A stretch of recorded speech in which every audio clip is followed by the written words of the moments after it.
going live, coming in. Can you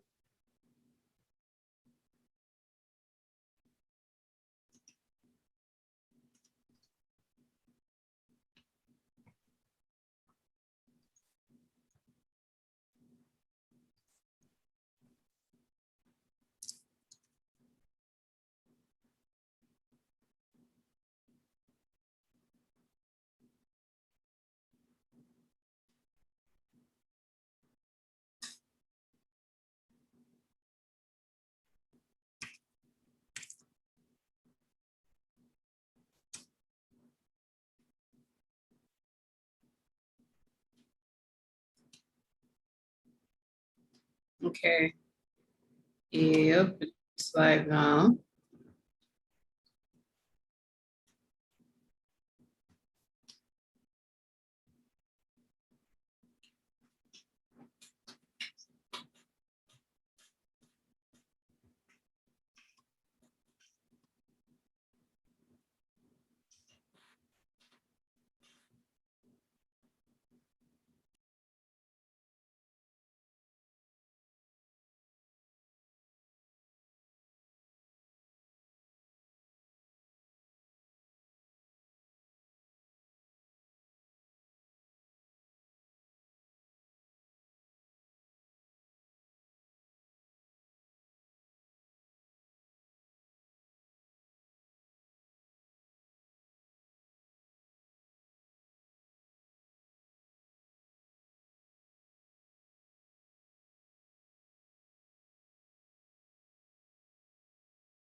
Hey guys.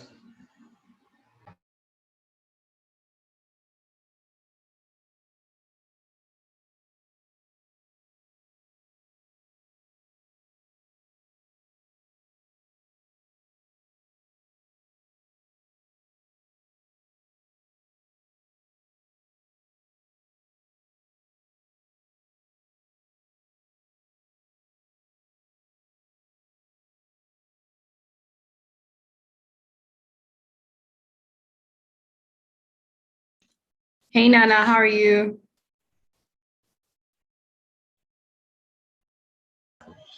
I'm well. How are you, Vanessa? Very well, thank you. Very good to see you in person, virtually. Yeah. Can you hear me okay? Yes, I can hear you just loud and clear. So we're just waiting on Anthony. He's the host. Okay, cool. Yes, to wrap up a couple of things and he will join us shortly. Okay, Yeah. excellent. So Hey I'll Nana, be how on are mute. you? I'm sorry? Great. Sorry, no, that How are you, Vanessa?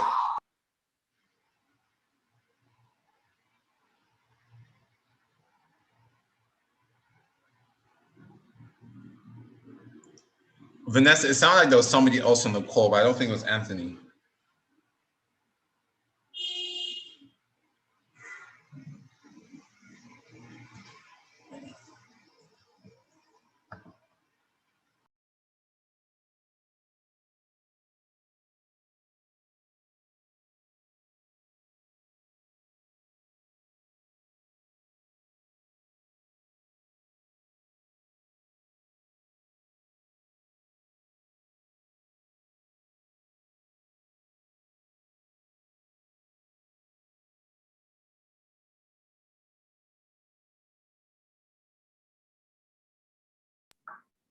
Hey Nana, it's Anthony. It was probably Anthony that you heard. Okay, cool.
Sidebar, Vanessa. My name is actually not Nana Kente. It's Nana Kwejo. I kind of use Kente because a lot of people, and Nana's quite a common name out here. So the Kente or the Kente James for my name is what some people call me. So I was just like, it's kind of funny. So that's why I made it Kente on my email. Just a heads up. No, no worries. It's not a big deal. So the reason even because Nana K is what I use, and my brother also has a name Nana, and so I'm Nana K and he's Nana B. So that's why it says Nana K. But then the Kente James is like a completely separate thing. But I think it's very easy to understand the correlation between seeing Kente and then seeing a K in my name and thinking that must be what it is. So I just want to I see. a background explanation onto the complexity of. Very Anyway. interesting. Thank you so much for that. Thank you for that clarification. I think Anthony is on the call now. Hi, Anthony. Hi, Vanessa. Hi, Nana. I'm really How's it going? excited. Everything is going great. How about you? How's your Friday going? Man, it's been quite hectic. There's a lot going on, family stuff, business related things. I mean, if I'm being very honest, I took a quick nap just before this, just so I can get my energy back up. So that's the kind of day I'm having. But overall, great. How about yourself? My day is going great. Well, if that can help you, I was reading the other day that Cristiano Ronaldo takes about 6 to 7 naps a day to perform at his best. So Are you kidding?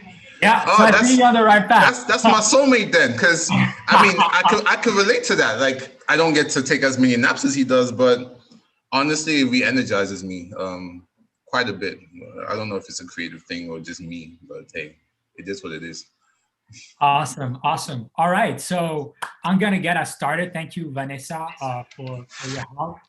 And I want to welcome everyone on the call today to our 7th episode of Let's Talk Startups in Africa. It's a speaker series of fireside chats with entrepreneurs and investors that are paving the way in Africa. Today, we're very excited to host our special guest, Nana Osei, founder and creative lead at Bohten. So a little bit more about Africa Startup Lab. Africa Startup Lab is an organization whose mission is to empower entrepreneurs solving Africa's biggest challenges by bridging the information, resource, and financing access gap.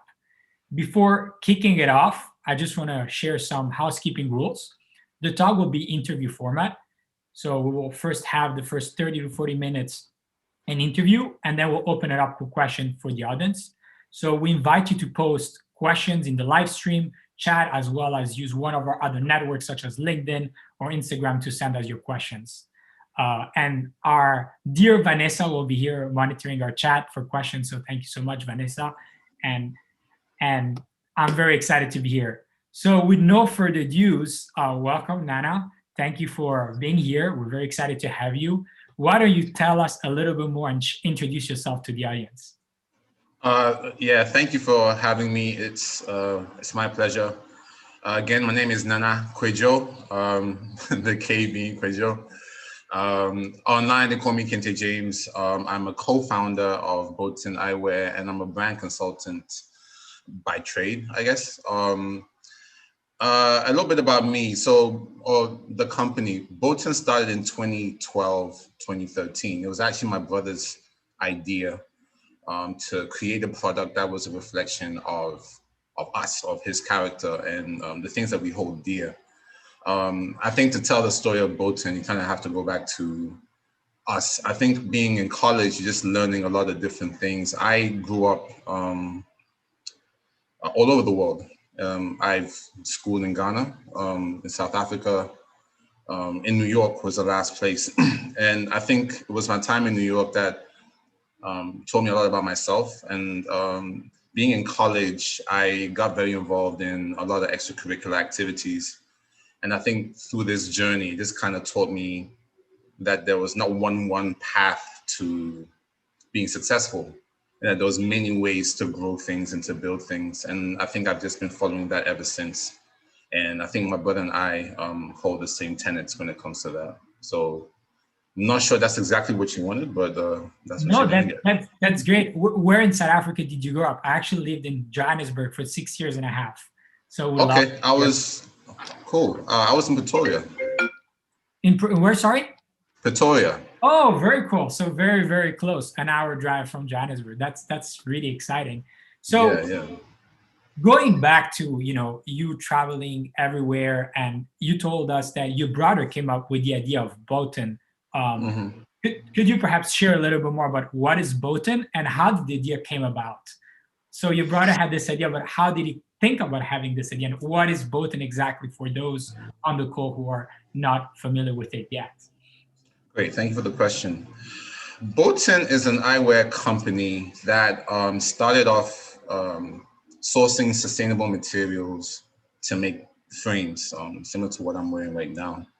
The idea, funny enough, probably a little known story, or maybe if you're close to me or my brother, you would know. It's actually our second eyewear brand. And I think the lessons of the first one kind of taught us that we wanted something that was a lot more aligned with who we were as a people and how we moved. The name Bohten is actually an indication of that, because it's my brother's middle name that we initially tried to trademark and we couldn't get it because it was already taken. In Ghana, Boateng is a pretty common name, and we just had to be creative with the name. And so what we did was we took our experiences of traveling, and one of the things that we noticed was, if you're not coming from the Ghanaian culture, you may not know how to pronounce the name. And so we said to ourselves, well, why don't we just refine it a bit and make it kind of unique to us? So we just kind of came up with a name, which we hadn't heard anywhere else. Phonetically, it sounded good. It rolled off the tongue, and we just ran with that. Bohten is an evolving company in many ways, because I think as an entrepreneur, you start off with one idea, but as you go along the journey, you're learning so much. And I think we've learned to apply a lot of the information that we get and to be very sensitive to what our customers say to us so that we can improve upon what we're doing. And also even people who support us. A lot of ideas in terms of growth, specifically the fact that now we no longer just focus on on just making or designing the eyewear. We also are interested in a bit more control over the supply chain, and just the fact that we are kind of spread across the world in terms of our team. All these are reflections of how we already live. And I think the eyewear just kind of encapsulates or personifies that. And yeah, that's what I'd say that. That's really awesome. So can you tell me a little bit more? I'm really curious. So your brother had this idea, you started, what does this entrepreneurial journey looks like, right? You had the idea in 2012.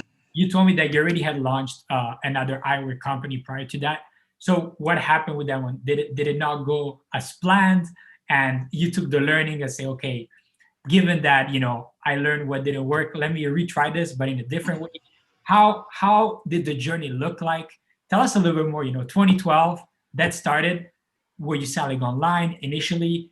I'm assuming not, but how did you start? How did you get your first customers? Very interested to learn more about how did you go about validating the idea, if you tried to, or you just knew that this time it would be a home run?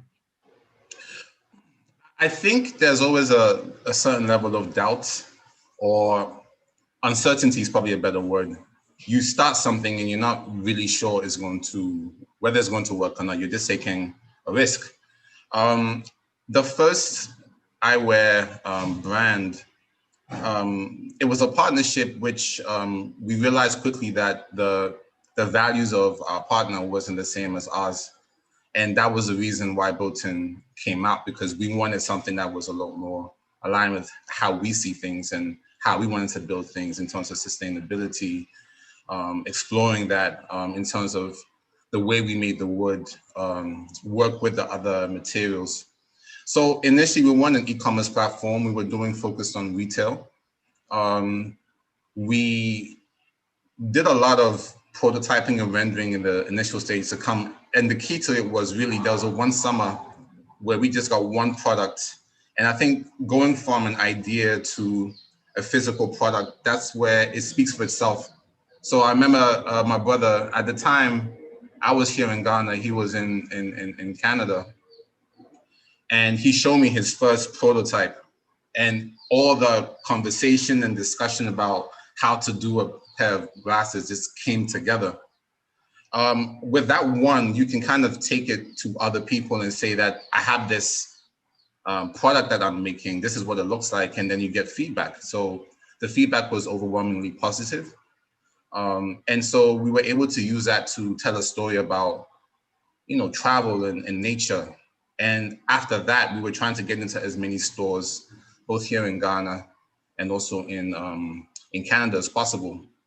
The shift to e-commerce actually came because my brother appeared on a popular show called Dragon's Den. So Dragon's Den is for startups. It's startup mecca. That's where you prove whether you have something or not. And that experience, at the time we had a website, but I don't think we were really investing a lot into it. By the time the show aired, we noticed a huge uptick on our website, and we were like, wait a minute, this is something we need to look into. So I would say maybe 2014, 2015, we slowly started to invest more and more time into that.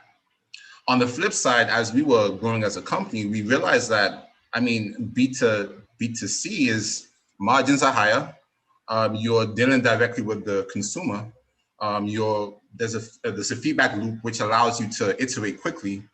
And ultimately, we felt that it was a better way of building an experience by focusing on that. So we still did retail at select places, but we realized that the future was e-commerce and people being able to directly get product from us.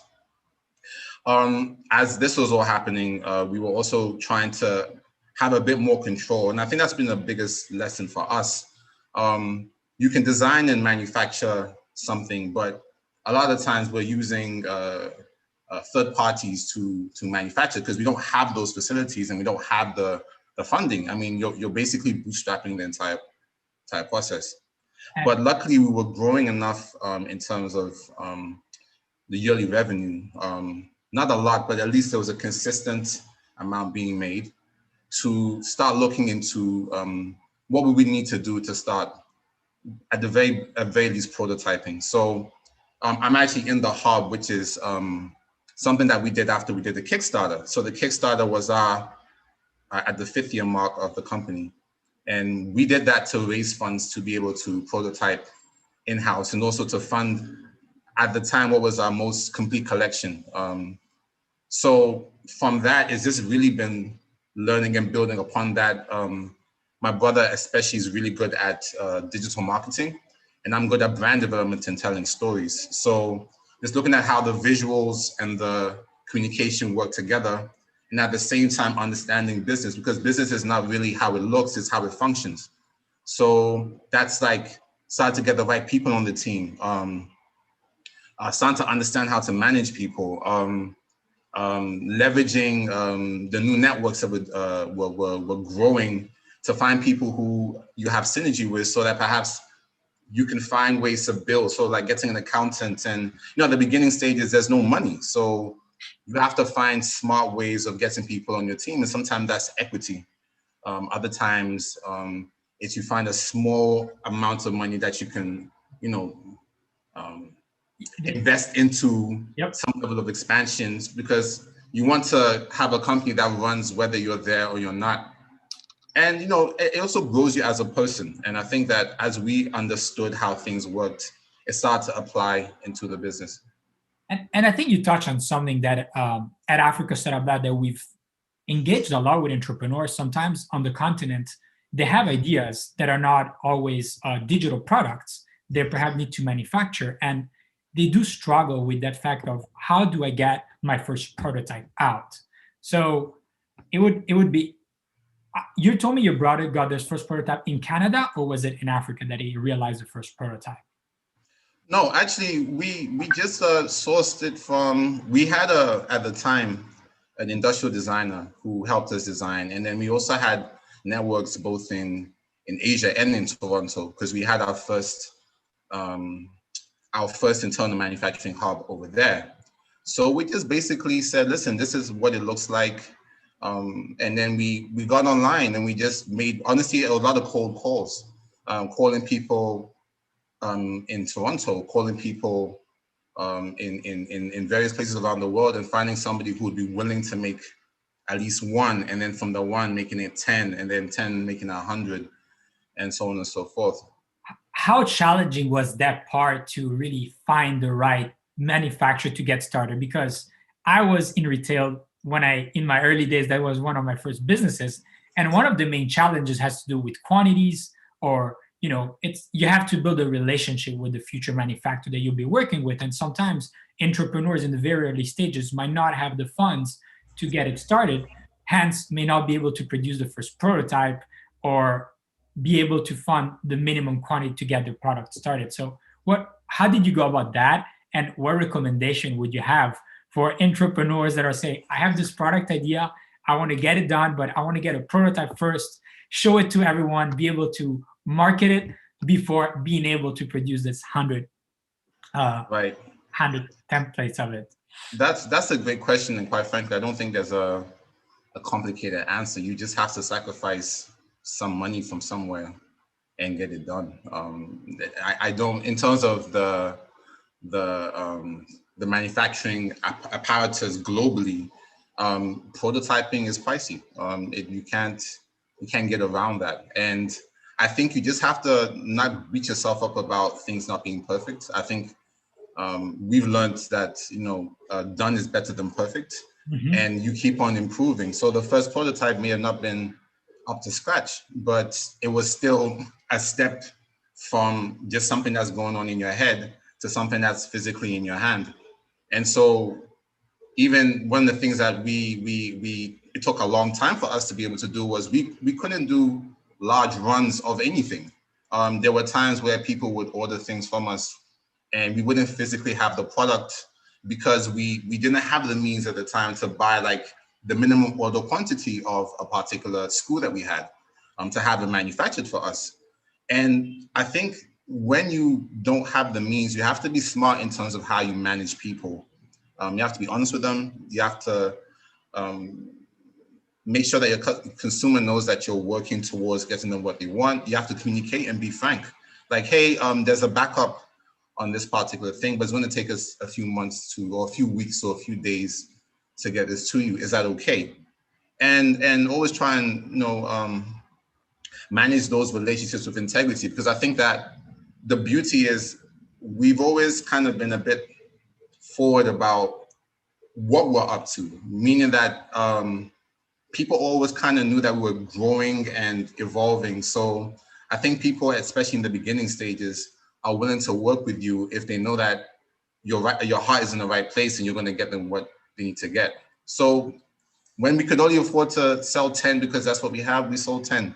When we could scale that up and build better relationships, we did so.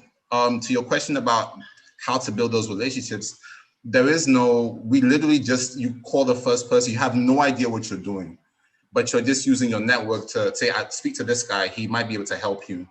And then once you find someone who seems like a fit at the time, you just go with them. And so that's really how we built a lot of the manufacturing relationships. And it comes to a point where the first people that you work with may not be the same people that you end up going with. As you grow as a company, you have to change your manufacturer. You have to change, sometimes even team, because a different group of people may take you to the next level. And that's what we did. Slowly, by the way, because it has been 8 years, so that took a while. And thank you for sharing that. And I'm sure the entrepreneurs that are listening here are definitely enjoying your advice. And I think sometimes there's this fear of starting out. You always think that there's an easier solution sometimes to get things done. You just think, where can I find someone locally to help me? Which I really hope that manufacturing will grow in Africa in the next years. actually touching on this, I know that 3D printing is becoming more and more prominent. It is not democratized yet, but I do believe that it will play a bigger role in the future and will help for some part of manufacturing. Do you see that being a part in Africa as well? Or do you even employ or use 3D printing for Bohten? Yeah, we did. So going back to 2017, we did the Kickstarter. One of the first things that we purchased was a tabletop 3-in-1 3D printer, CNC machine, and a laser etcher. I mean, obviously it wasn't cheap, but it was worth the investment because we wanted to be able to rapidly prototype. Because when you look at what it would cost to do that overseas, because again, in terms of Africa, our manufacturing has not really been developed. So it's going to take time for us to really lay that foundation. But in terms of prototyping, like you can just print something out and test it out. So we immediately invested in 3D printing because it's the future. It means that you can take an idea very quickly to a rough sketch becomes something that you can hold in your hand, and you can make a change very quickly to the design and then ultimately test it out again. So it's a huge part of especially eyewear, because a good fitting pair of glasses means that the person can focus on the other things that they need to do. But if your glasses are always falling off your face or not allowing you to see properly, then you're hindered in being who you are, what you want to do. And I think our aim with using 3D printing and any other type of technology is to make something that fits people well, so that they can focus on being themselves. Yes, and thank you for sharing that. What I wanted to ask you, I'm very curious. I mean, I didn't get the time really to check that. I didn't even know you had a Kickstarter. How much money were you able to raise through Kickstarter, and how much that raise on Kickstarter really helped propelling the brand of Bohten, and also helped you really move and take Bohten to the next level? I would first start by saying the Kickstarter project was probably the hardest thing we ever did. We had a lot of ideas about how it would go. We thought we were going to raise $1 million in like 3 weeks. We had all these things. And the thing is, I don't think that all this wasn't possible. It was possible, but we didn't really understand the system as well as we thought we did. We thought that just a compelling story would draw people, but it's equal amounts storytelling, is equal amounts understanding how the system works, and also just being able to draw attention to people. Draw attention from people to what you're doing before it even starts. So we were able to raise, ultimately, we secured $10,000, is it $10,000 or $15,000? So it's not a huge amount, but it was enough for us to start investing in first the run of the new frames that we were designing at the time, and also the hub that I'm sitting in right now, including the 3D printer, some materials that we're utilizing, some machine tools, and just a few of the things that we would really need to ramp up what we're doing. So the Kickstarter was instrumental, because I think if you're not 100% into what you are doing, you cannot do a Kickstarter. It's so much work in terms of the preparation, and also once it goes live, you have to keep pushing that for the entire period of its duration. So it was a pivotal point for us. And after that, I think what happened was we started to we talked a lot about doing things at home, but after that, it really began the process of slowly building capacity in Ghana. Awesome. That must be exciting. I always wanted to work on and launch a Kickstarter, but every time I was going through it, I was like, whoa, this is like so much harder than it seems. You have to have a compelling story, make a video that's edited really well. You need to have a product that this shows quality and that talks to your potential backers. So completely understand, and I do see the amount of work behind it. And when you were on Kickstarter, right, how many SKUs did you have then with Bohten? Did you have more than 5, 6? Were you focusing only on prescription glasses, or was it just more of sunglasses at the time? I should have probably answered in just a I'm going to answer your question and go back a little bit. When you asked me about our history, so we started off as a sunglass company. And as I said, you're evolving, you're listening to what people are saying. And the thing that we would hear from customers was, can I put my prescription in your sunglasses? And so that was like, so people are looking for prescription. And so we started to make prescription glasses. And our first iteration of those was a mix of acetate and wood, because at the time, wooden frames were temperamental. So you could pop in a lens, but it might actually break something on them. So the acetate was a safer option. I would say that by the time we got to the Kickstarter, we had on our website maybe 10 to 12 SKUs. And then the Kickstarter itself, we were adding 5 new SKUs, which were part of the rewards. So depending on what tier of reward a supporter chose, they would get one of the new frames at a discount price, plus other things that we had at the time. And if I'm asking you, how many SKUs do you have now since then? You went from 10 to, has it increased a lot or? No, it's still conservative. I think at this point we have closer to 35. And this is adding not just the eyewear itself, but also we're into lenses now and different kinds of lenses. We found that sunglasses are great because they protect your eyes from the sun, but I mean, people who wear prescription, it's a day-to-day need. It's not an option, it's a need. So we started to understand that the future for us would be to have all our glasses RXable. RXable just means that you can put any prescription in them, whether they're sunglasses or not. So again, this kind of taught us, again, listening to what people were saying, and also just kind of looking at the ground in terms of the numbers of people who had ill-fitting glasses that we were meeting in person, as well as what we were seeing with the people that we were serving. And to date, I would say that we sell far more prescription glasses than sunglasses, because now we can actually do people's orders with the lenses fitted in, because we have labs here in Ghana and also in the US that do fulfillment. And you're touching, I think, on one of the most crucial points of being an entrepreneur and running a business, which is understanding and listening to customers' feedback. So my first question is, how do you gather that consumer feedback, right? That's part number one. And given that your business your customers are in Africa and in the US, is there a different type of feedback that you get from these different type of customers? If yes, how do you adapt these two different feedback into the product, right?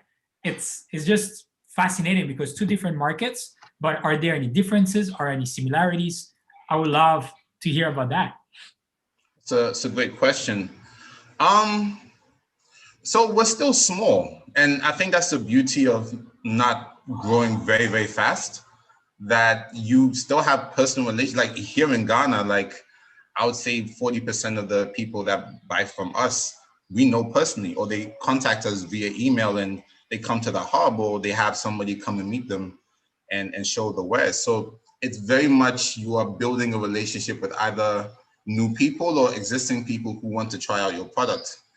I would say in terms of glasses, the needs are all the same. They want to make sure that it fits them well. They want advice on what looks good on them. And I think that's a very big part of glasses, because especially here, I hear a lot of stories about people who, when they were younger, people would tease them about wearing frames. So they completely stopped wearing them. And so they went through a period of their lives where it wasn't cool to be wearing glasses. It brought attention to yourself. And then later on, as I think, the stories are a bit more like Afrocentric. Case in point, us, like we talk about the fact that this began for us in Kwehu, which is our hometown, and the beauty of the landscape. So somebody who's in Ghana hears that, or someone in the diaspora who comes from Ghana or elsewhere hears these things, and it reminds them of home. So there's already a meeting point in terms of we come from the same place. So what do you have? What do you have? How is yours different? I think that I wouldn't really do the demarcation along, North America and and clients on the continent. I just think it's people come in physically and people will buy online, because the online person is taking a bit more of a risk if they don't know you, you have to create a compelling enough reason for them to, go on the website, check out your wares and make that purchase and trust that you're going to get it right. When people come into our space here in Ghana, and we also have a showroom in Toronto, or at least we did before the pandemic, they're meeting you, and that relationship already, people, the selling of a product is not just the product, it's also you. It's also how you treat people. So the physical is a bit more intimate, and then you can give them quick advice, whereas online, they're literally just looking at how you explain information and how you sell the idea of what you guys do, and then they use that to inform their decisions. So that's, I think, how those were the two differences. People in person get to meet us and talk to us. People online, whether they're drawn from various places, various articles about us, take a risk and say, yo, we like what you guys are doing, we want to support, and we also want to buy something that we think is quality, and they choose us. And I think that you're making a great point.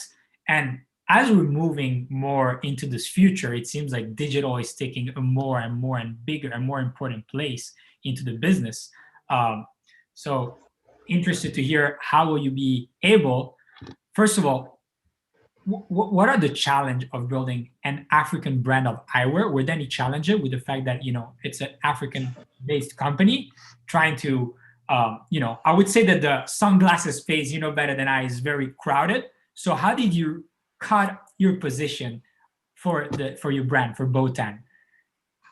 I think what makes Bohten different or special is really the story, first and foremost. And I think that if you look at an eyewear company like, let's say, Color & Gross or Dita, or trying to think of some of the European ones I know, just any eyewear, a lot of it is based off of heritage and legacy. So let's say, people buy Gucci glasses or Dior or Ray-Ban. All these are, they're storied brands. They're brands that come from a specific realm of both production and culture and style. I think for us, we've never had there's no one that really says the story quite like us, because it's our story. You can't, in my opinion, say it exactly the same way that we would, because for us, it's coming from who we are and what we do. And so that's the first thing I think distinguishes us. The other thing, which you said, the challenge is always going to be production, because from the continent, we tend to be more consumers of product, but not producers of product. So luckily for us, because I'm here in Ghana and we have some of our senior management in Kenya and someone in New York and someone in Toronto, it means that we can kind of pool various resources, and we're not limited to Ghana to do production. And until such time that we can guarantee that product will be of a certain quality and done really, really, really well here, we're going to use the globe, because there's a global village.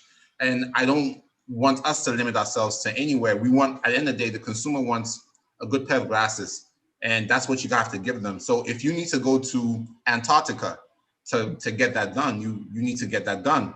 And the internet has changed everything. Like, there's some people that we've had relationships with that we've never met, but because of the internet, we're able to go back and forth. And I think it's imperative to really understand how to use these tools to meet new people and find people who can do the things that you want them to do.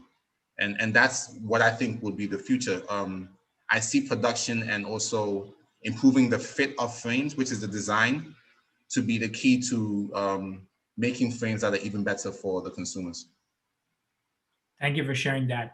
So we're starting to receive a couple of questions from the chat, and I want to make sure that we address them as they're right, touching on what we're speaking. Is one person is asking, given that it's digital, we're going, and we're mostly going through a pandemic last year. This year, depending where you're located, things are changing. So how are you able to navigate your business during the peak of the pandemic last year? Do you have any challenges, or it didn't really affect your business in any way? I think it affected all businesses. I think at the very beginning, we had a lot of plans to go to various expos and just really test the frames as they were, get better production, and we couldn't go anywhere. But luckily for us, especially 2019, end of 2019 and 2020, we had new partners that helped us to refine the brand. And that was something that we've been talking about doing for a while. So, when you get lemons, you make lemonade. So essentially what we did was we sat home and using Zoom, just like this, we talked about the things we wanted to improve upon. We hired people from various places, like there's a brand company, MB96, shout out to them in Kenya, who are a key part of us refining our brand in terms of not just visually how it looked, but also being clearer about what we were trying to do and accomplish and the tenets that we hold to be important to us. So during the pandemic at the peak, we were doing a lot of this restructuring and reorganizing. But again, because we had invested quite a lot of time and energy before the pandemic into e-commerce, people are still going to buy things from you.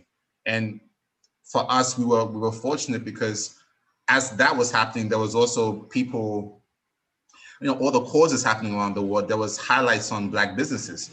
So it actually drove way more traffic to our websites. We also did partnerships with everyone from HBO. We were featured on quite a few different platforms. So, and we were lucky in that regard, but I still take it back to the fact that at some point years before, we knew that e-commerce is where people will communicate directly. So even if brick and mortar wasn't available, people can always go on your website. And if you need glasses, you need glasses, and then you just purchase from us. So we were fortunate in that regard. And I think it helped us also do housekeeping, making sure that the next few years, as we move forward, we had even better foundation. I think that's important for every company to do. And turns out the pandemic helped us do it even better. That's great to hear. And I think it's always a good time during times of uncertainties to really rethink about the strategy and assess, how can we move the business forward and how can we adapt to the new reality? And absolutely. Nana, I don't know if you're reading the chat, but you already hinted to one of my next questions, which is essentially, are there any plans on strategic partnership with any other brands? And I know you touched a little bit on that, so I was like, whoa, this is incredible.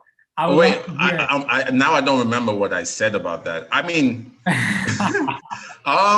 there are definitely some very interesting opportunities that have arisen that we want to take advantage of. Obviously, I'm not going to share everything yet because when you're cooking something, you don't want to mess up the ingredients. You want to wait Absolutely. till yeah. So, but and to what you said about adaptability. Again, going back to who we are as people, I've moved around a lot. So has my brother. Quite a few people who work with us, both here in Ghana and elsewhere, enjoy travel. And I think the one thing about travel is it forces you or allows you to adjust.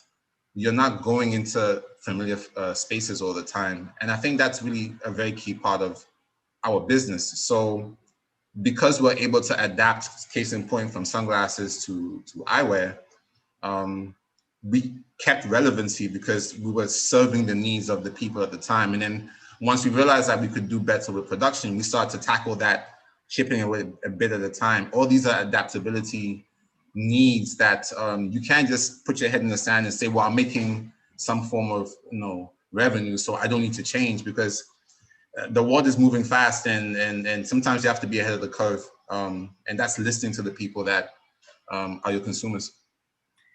And you've shared a lot of really interesting points on some of the challenges you faced during your entrepreneurial journey. And I know one of the biggest ones you mentioned was setting up a Kickstarter. Are there any other big challenges that you faced as you were building Bohten? And what lessons learned can you share with our entrepreneur when you were building your business? There's so many, but I think the one that my brother and I would probably agree the most on is you have a business, but it's like a seed, and you're putting it in the ground and you're you're trying to water it, it's going to take time to grow, and there's nothing you can do about it.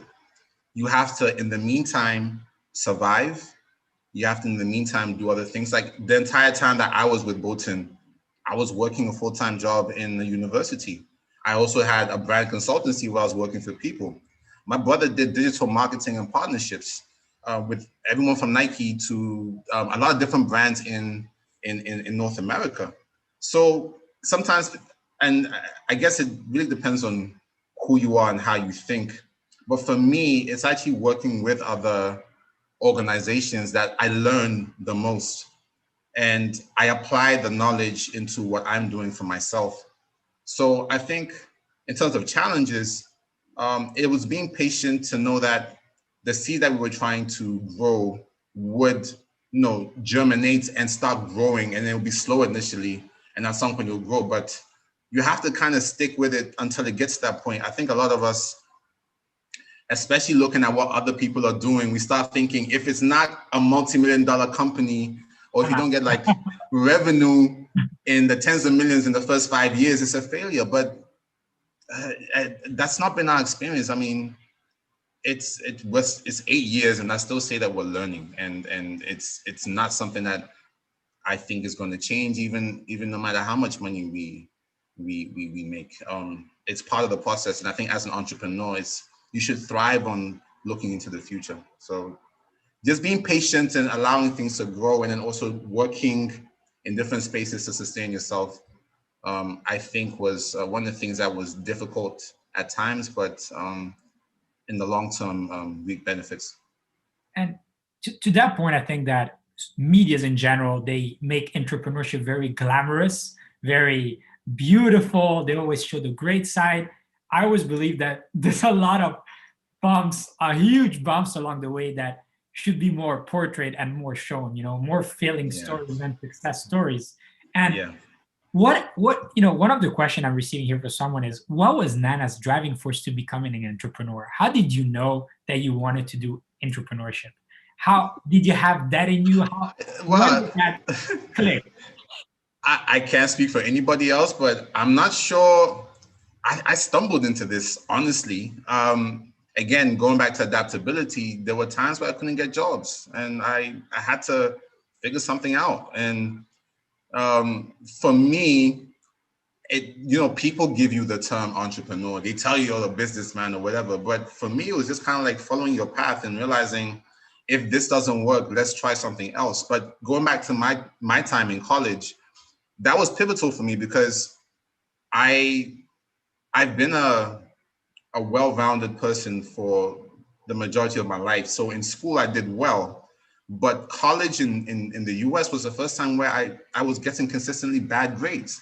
And when you are off the road, your eyes are like, okay, so what else is there out there? And that was part of, I guess, the slow process of understanding that I could do things for myself.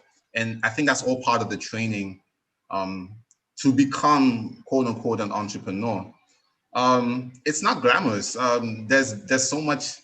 Your company becomes a reflection of everything that's good about you and everything that's bad about you. So if you're really, really good with money, your company's gonna have great books. If you're really bad with money, your company's gonna show that you're terrible with money. For us, I think what we were really good at in the initial stages has helped us, which is we understood how to be ourselves and tell a story. And so as that was happening and we were growing as people, we were learning all the other parts of building a business. And I think, again, it's important to emphasize, because especially here in Ghana, there's a lot of people looking for, the flashing lights, but then the structure that will allow you to keep up that type of lifestyle requires you to do late nights and to do things you're not happy to do, or to learn things that you would much rather not learn, because it's how you grow. And ultimately you want to have something which runs by itself. And the only way to do that is to go through the process of evolving. So that's what I think the entrepreneur thing is quite funny, but yeah. Thank you for sharing that. So I'm laughing because the chat is on fire we're even receiving question about if you're single or not. So that's just, the chat is going crazy here. But, we'll leave that question for another time. What I wanted to ask you is really, one of the other biggest challenges that African entrepreneurs are facing is fundraising, raising capital. So my question to you is, have you tried to raise capital for Bohten? Is it something you've done? Is it something you're looking to do? How did you go about it if you did? Very interested in hearing about that process. Yeah, great question. And also a very big part of, I think, what people worry about when they're starting a business. I'll start by saying that we've tried several times and most of them failed. So, and I think it was a mix of different things. I think that we were not savvy enough to understand how finances or the investment world worked. And we had to learn that, like things like valuation, like how is that really defined? How do people calculate this stuff? Like some people have $1 million valuations before they start the company. How is that possible? You have to understand why this happens. I think the second thing is, because we were still learning how to do that, we were getting these deals. Initially, we were we thought that money was going to solve all our problems. But because we did not get investment at the very early stages of our company, we were forced to bootstrap everything. And by bootstrapping, after a while, you realize that we don't really need these people. And I'm not saying that to say you don't need funding. You're going to need funding to scale and to grow a better company, so on and so forth. But I think sometimes we focus on the money part rather than building something that's compelling. And I think if it's a compelling enough idea, it kind of funds itself. It may not fund itself like all the money at one time, but you get to a point where you can dictate to people, well, this deal doesn't really work for us. Thanks for the offer, but no. And I think that's the best place you want to be in as an entrepreneur. You want to be able to look at things and say, does this make sense to get me to the next level?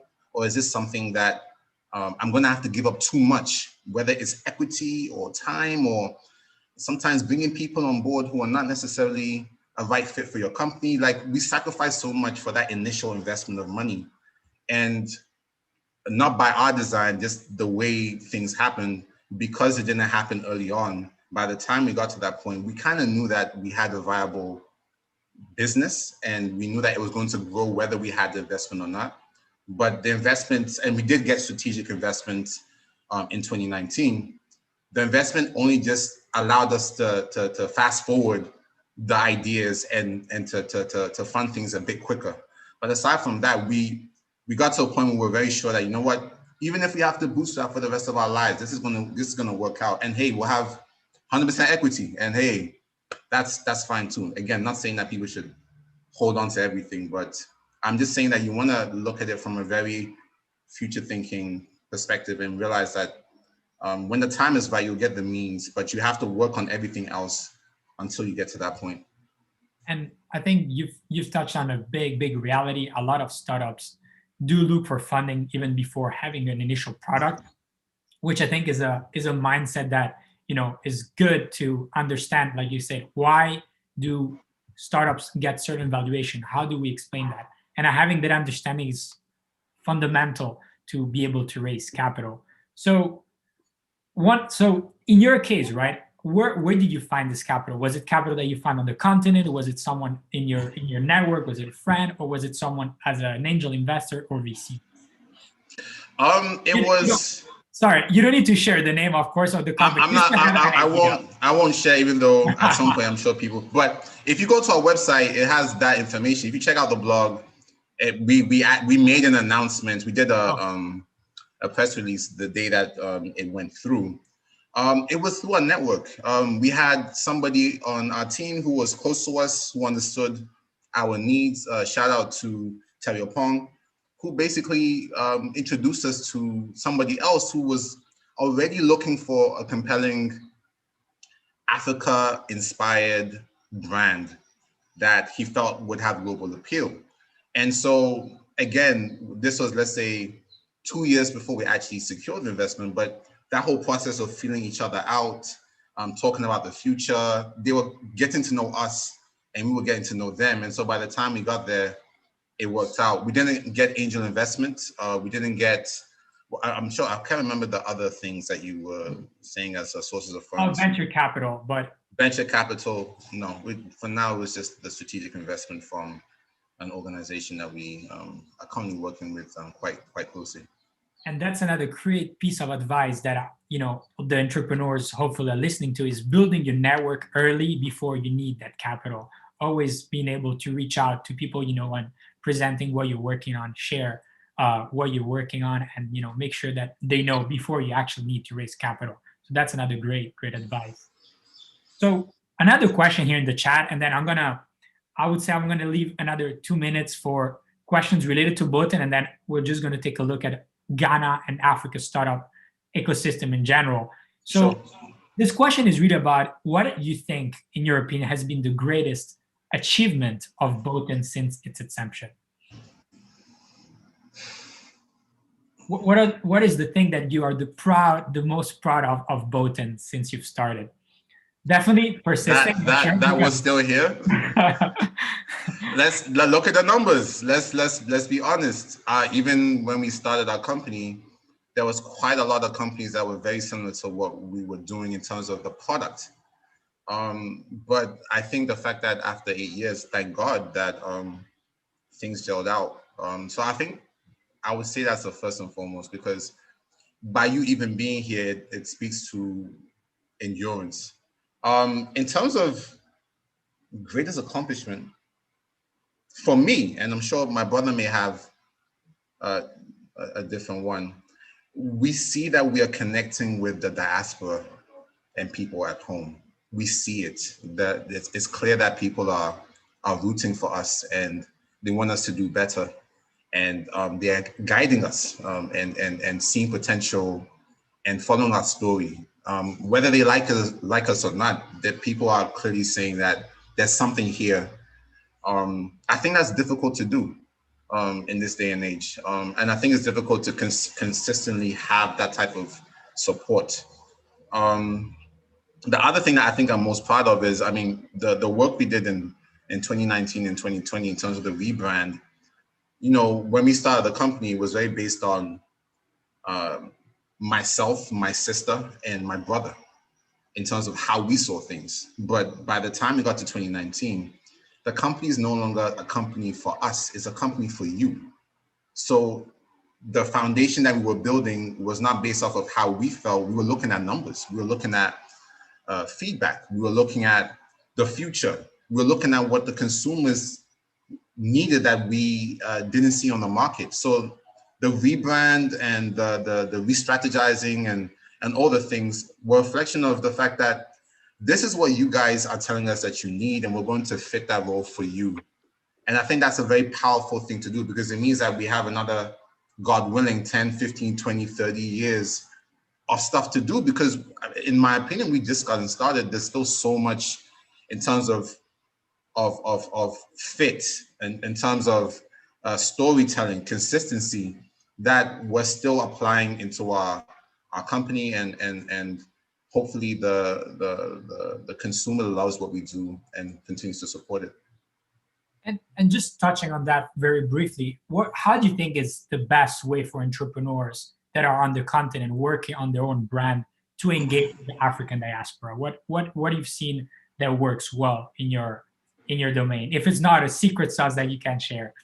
No, nothing is secret. It's all pretty simple. I think that it first starts with whittling away a diaspora, and people here, they can smell funny business a mile away.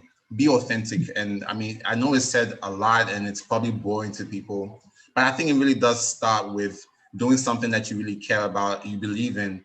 And even if you didn't get any money from, you would still see value in. I think it starts from there, and that kind of attracts your tribe. The people who feel the same way about what you believe in will start being attracted to what you do.